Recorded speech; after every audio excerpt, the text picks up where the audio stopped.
কাকা কি গো একা একা বুঝতে পারছি না কি কও? আর বলো না বাতিজা, সুদের টাকা কেউ দিচ্ছে না। সামনে কুরবানি, একটা গরু কাদের কিনেছি, সুদের টাকা না আমি আম্মা আমি কিনবো গরু। আসল না আমি সুদ টাকা দিবি, আমি হারাম খাতে খাতে অভ্যাস হয়ে গেছে, ঠিক মতো সুদের টাকা দেয় না। ঠিক চাচা, ঠিকই তো, হারাম খাতে খাতে অভ্যাস হয়ে গেছে, সেটাই আর কি। চাচা হ্যাঁ, শুনলাম নাকি বিশাল একখান গরু কিনেছেন।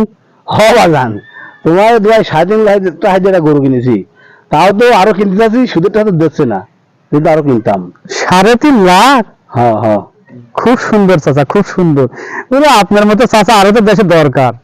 আপনার মতো যদি ব্যক্তি থাকতো তাহলে গরিব গরিব মানুষ এই বছর একবার হলেও একটু গোস্ত মোস্ত খাতে পারতো। আপনার ছাড়া তো গরিব দেখার মতো কেউ নাই কাকা। সবাই বলে, শুনতে ভালো লাগে বাজান। শুনলাম গরুর সাথে বড় একটা ফ্রিজও নিয়ে আসছেন নাকি? গরুর সাথে ফ্রিজও কিনেছে, বোঝো না, লাগে লাগে। তাহলে এই মাংসকে ফ্রিজে রাখতো নাকি কোরবানি দিয়ে? না, মিসকিনকে 2-4 পিস দেবো, দিয়ে ফ্রিজে রাখি দিতে বাবু, যে দাম পড়েছে। 2-4 পিস মিসকিনদের দেবেন না? আপনার বাড়ির আশেপাশে যারা প্রতিবেশী আছে, আত্মীয় স্বজন আছে, এদের দেবেন না? ওর না দিয়া লাগি না, ওরা কিনতে পারে, ওরা কিনে খাবিনি, বুঝতে পারি তো, ও সমস্যা নাই।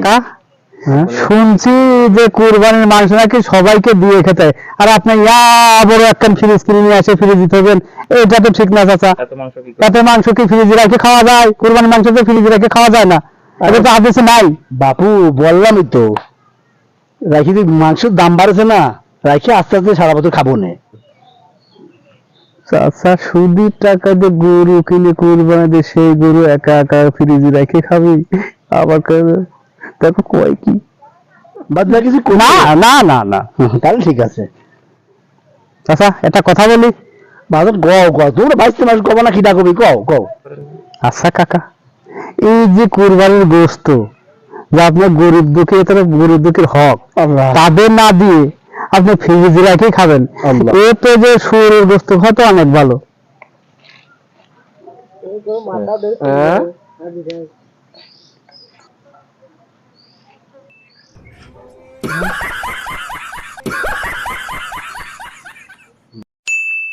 अबे साले तभी मेरा